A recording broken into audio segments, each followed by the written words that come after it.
Boa noite. A corrida está em andamento. Perceba, eleitor, que em algumas cidades a Justiça Eleitoral chama você para troca ou transferência de títulos. É a parte oficial se preparando para o pleito de 2012. A parte oficiosa também está se movimentando, sem candidatos definidos, claro. E você sabe por quê? Medo. Eu explico as duas coisas, a movimentação antecipada e o medo. Na antecipação, além de partidos A, B e C se ajustando com seus filiados, com seus diretores e articuladores, há outra situação, a de quem está no poder e começa a derramar obras, ações e discursos positivos. É a oposição se articulando e a situação querendo mais 4 anos de poder. Sobre o medo, ninguém quer se assumir candidato a prefeito com antecedência, porque desta forma teria que abrir a carteira antecipadamente, nos acordos, atendendo aos pedidos nos mais humildes e correndo o risco da ideia ir por água abaixo. Aí seguem o prejuízo financeiro e a vergonha. Para o meu amigo eleitor, vale a observação. Fique atento aos movimentos de opositores e do pessoal da situação aí na sua cidade. Essas articulações de véspera dizem muito sobre o caráter de quem quer mandar em você, na sua família e no seu município. Com a bandeira da informação, o panfleto do entretenimento e os votos de muita disposição e saúde para você, eu e minha equipe nos sentimos eleitos pela sua audiência, porque está no ar uma nova edição do programa Cláudio Alves Sem Censura.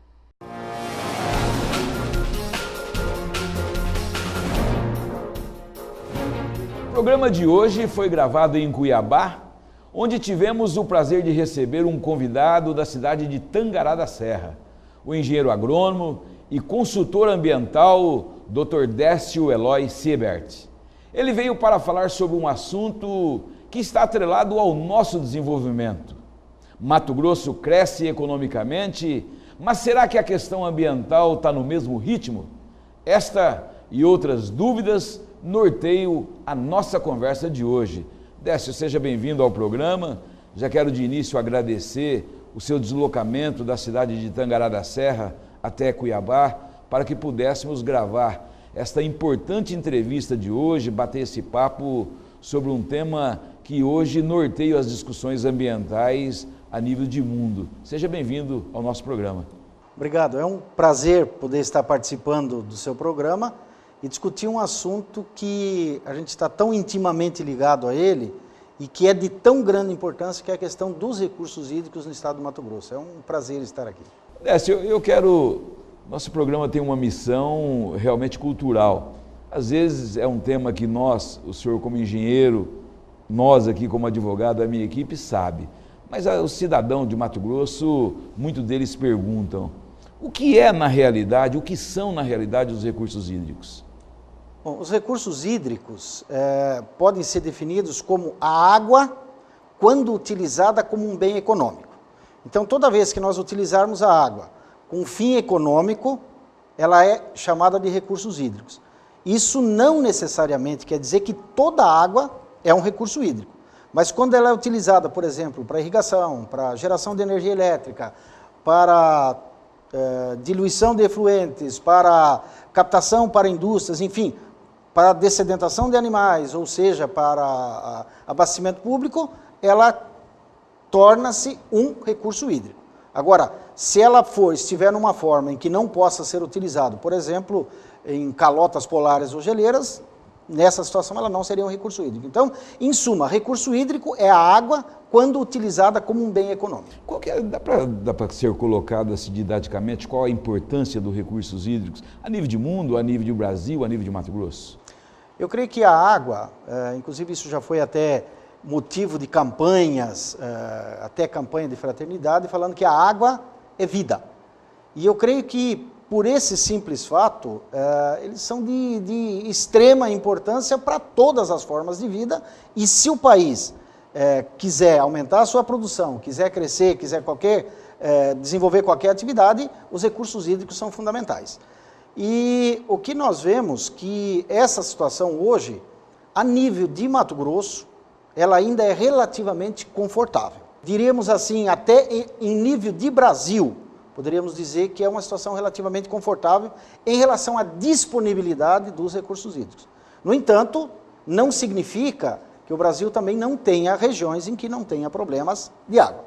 Quando você coloca essa importância, me parece, segundo dados, que o Brasil está numa posição muito privilegiada na disponibilidade dos recursos hídricos. Se não me falha a memória, ocupa aí o 12º lugar a nível mundial. Dá para o senhor ter uma noção a nível, falando aqui para o estado de Mato Grosso, o senhor tem assim, um levantamento em que posição que Mato Grosso ocupa nesses 12% do Brasil? Bom, o Brasil, sozinho, detém, na verdade, 12% de toda a água doce do planeta. Então é um número extremamente significativo. Somente o Brasil detém 12% de toda a água doce superficial do mundo. E o Mato Grosso abriga 3 grandes regiões hidrográficas. A região hidrográfica do Amazonas, região hidrográfica do Paraguai e a região hidrográfica Tocantins-Araguaia. Então, o Mato Grosso, por excelência, é um estado exportador de água. E, por esse motivo, a responsabilidade do estado cresce ainda mais. Porque todos os problemas que forem causados nas águas que nascem aqui no Mato Grosso, elas vão refletir também em outros estados. Então, o Mato Grosso não recebe água de outros estados. Se nós olharmos os grandes rios, as grandes bacias, porque quando nós falamos nós temos que tratar de bacias, e nós temos 3 grandes bacias que fazem parte da região hidrográfica amazônica, que é a bacia do Juruena, a bacia do Telespires e a bacia do Xingu. Sendo que a bacia do Telespires e do Juruena se juntam ao norte do estado de Mato Grosso, na divisa com Pará e Amazonas, e vão formar o rio Tapajós, que é um dos principais afluentes da margem direita do Amazonas. Da mesma forma, o rio Paraguai nasce aqui na nossa região, vai desembocar, vai juntar com a bacia do Paraná. Nós poderíamos afirmar que se tiver uma crise a nível de Brasil, Mato Grosso seria um dos últimos estados a sofrer com essa crise na questão da água? Creio que sim, porque se nós soubermos cuidar das nossas fontes de água, dos nossos recursos hídricos, nós somos sim um país privilegiado. Quando o senhor fala cuidar, que cuidado nós devemos ter? Eu acho que os cuidados são basicamente em relação, acho que nós temos que, quando nós tratamos de cuidado com as águas, nós temos que dividir em 2 situações.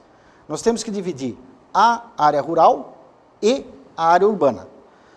E a área, quando falamos em área rural, eu acho que os grandes problemas das águas se dão através da contaminação por agroquímicos. Nós já temos vários exemplos, inclusive recentemente, de trabalhos divulgados, tanto na bacia do Telespires como na bacia do Juruena, os níveis de fósforo nos rios dessas bacias são extremamente altos. Nível de fósforo, dá para o senhor traduzir?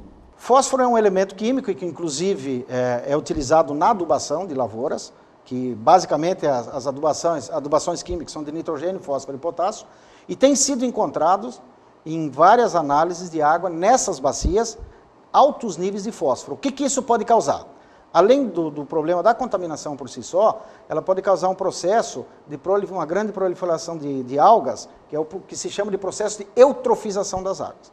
Então, é uma situação preocupante. Hoje, ainda, em muitas dessas regiões, tanto da bacia do Telespires como do Juruena, são regiões ainda até com áreas preservadas, mas infelizmente do afluxo dessas regiões produtoras acaba... O senhor atribui isso? Está faltando uma conscientização, e aí não tem como não falar da classe produtora. O que o senhor atribui esse volume de insumos indo para os rios?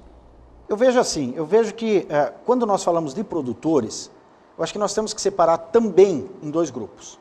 Nós temos que separar os bons produtores e os maus produtores. Porque nós já vemos grandes propriedades hoje que tomam todos os cuidados em relação ao meio ambiente, em relação à aplicação de agroquímicos. Já, infelizmente, ainda alguns não tomam os devidos cuidados. E eu creio que grande parte desses problemas acontecem desse grupo de produtores que, infelizmente, ainda não tem levado a sério nem a questão ambiental como um todo e especialmente a questão dos recursos hídricos. Ainda nós vemos pessoas imaginando que o rio, a água, é um corpo depurador de efluentes e de detritos. Então, isso é uma cultura antiga, é lamentável. É uma cultura antiga, retrógrada, mas infelizmente a gente ainda vê isso acontecer nos dias de hoje. A que o senhor atribui essa preocupação mundial nos últimos tempos com relação à água? Dá para o senhor fazer um comparativo no passado com os dias de hoje? O que nós vemos é que o volume de água que circula no planeta há milhões de anos é o mesmo. Então, através do ciclo da água, o ciclo hidrológico, como ele é um ciclo, ele não tem começo nem fim, mas para ilustrar nós poderíamos dizer que ele se inicia pela evaporação, a água evapora dos oceanos, dos rios, dos lagos, tá? Da umidade do solo, condensa, precipita, volta para a terra. Qual é a diferença da maior ou menor disponibilidade de água se nós temos o mesmo volume circulando? É que essa água que precipita, quando nós tínhamos uma grande parte de vegetação nativa, as próprias árvores faziam interceptação das chuvas, amorteciam as gotas da chuva, ela caía no solo e o próprio sistema radicular das plantas se encarregava de conduzir ela para o subsolo, realimentando os aquíferos, seja de nascentes de rio ou seja os aquíferos subterrâneos. Mato Grosso hoje começa a sofrer com escassez de água ou nós não temos nenhum caso aqui em alguns municípios? Eu diria que nós não temos, dentro dos parâmetros que são estabelecidos, hoje se estabelece o seguinte, que se a disponibilidade de água é menor do que 1.000 metros cúbicos por habitante por ano, ou seja, 1 milhão de litros, que um metro cúbico são 1.000 litros. Então, 1 milhão de litros por habitante por ano, já seria menos do que isso, seria uma situação de estresse. E quando essa disponibilidade é menor do que 500 metros cúbicos por habitante ano, seria uma situação de escassez. O Mato Grosso não vive essa situação porque a disponibilidade de água no Mato Grosso ainda é grande. Então, o Mato Grosso é ricamente abençoado, ele tem... É o solo bom, é a água em abundância. A água em abundância, então é um estado assim maravilhoso. Tanto que o crescimento que teve num período de 30 anos, nós fizemos um levantamento, quando fizemos a nossa dissertação do mestrado, sobre a produção do Mato Grosso. E nós pegamos um período somente de 30 anos, que foi de 1978 a 2008. Uma loucura. O que é que nós concluímos? Que em 1978, a população de Mato Grosso era em torno de 1,1 milhões de habitantes e a produção de grãos, 1,2 milhões de toneladas. Então, praticamente equivalia. Já no ano de 2008, a população de Mato Grosso estava em torno de 2,9 milhões, quase 3 milhões, e a população de grãos em torno de 17 milhões. Então, nós tivemos um crescimento de 1.172% na produção, enquanto a população cresceu 162%. Então, só isso mostra realmente o potencial do Mato Grosso e a riqueza. Mas, por isso que todos nós vivemos entusiasmados aqui, né? E esse entusiasmo, às vezes, nos leva a não tomar os devidos cuidados. É verdade. Algumas coisas, infelizmente, são atropeladas nesse processo, inclusive pelo próprio poder público. Nós vemos muitos exemplos de construção de obras de infraestrutura onde não são respeitados os princípios básicos. Eu citaria até como um exemplo, que é um exemplo gritante, de um dos principais afluentes da margem direita do Rio Paraguai, que é o Rio Jauru, e onde nós, nesse estudo, nós concluímos que o principal motivo de um grande processo erosivo que tem na cabeceira, na região da nascente do Rio Jauru, foi ocasionado pela retirada de material para construir a estrada, a antiga BR-364. No início da década de 60 já se cometeu pecados. E depois, para a manutenção dessa estrada, continuou sendo retirado o cascalho e essa área foi totalmente abandonada e criou um enorme processo erosivo que está hoje dentro de uma propriedade particular. O programa de hoje tem uma pausa, um intervalo comercial, mas está de volta logo em seguida. Será um prazer ter você acompanhando este bate-papo sobre desenvolvimento sustentável, poluição dos rios e, no próximo bloco, uma abordagem sobre um dos mais importantes afluentes do Rio Paraguai. Voltamos já. O programa Cláudio Alves, sem censura, volta já. Fique sabendo sem censura. A água é um recurso extremamente reduzido. Somente 3% da água do planeta está disponível como água doce. Destes 3%, cerca de 75% estão congelados nas calotas polares em estado sólido. 10% estão confinados nos aquíferos. E, portanto, a disponibilidade dos recursos hídricos em estado líquido é de somente 15% destes 3%.